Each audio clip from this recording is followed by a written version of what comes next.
ముఖ్యంగా నాకు పల్లెటూరు ఎందుకు నచ్చుదంటే స్వచ్ఛమైన మనసులు చక్కగా మనస్ఫూర్తిగా నవ్వుతారు. అట్లా పట్టణంలో ఉండదని కాదు, కానీ పల్లెటూరులో ఎక్కువ దొరుకుతుంది మనకి ఈ ప్రేమలో. అలాగే ఇక్కడ ఈ మేకలు కూడా నేను గమనించాను, గొర్రెలు చిన్నిగా ఉన్నాయి, పొట్టిగా చూడండి ఎంత చిన్న సైజు ఇవి. బాగా పొట్టి, మొత్తం గినీ బిసావు మొత్తం ఇదే సైజు ఉంది. ఇక్కడ ఇంటి ముందు 2 పాకలు ఉన్నాయి, ఎందుకు పెట్టారు ఏంటి అని అడుగుతున్నాను.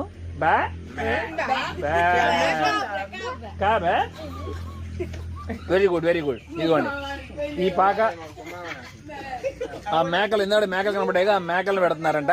నా వెనకున్న పాకేమో పూరి పాకేమో కుజిన్ అంటే వంటిల్లు.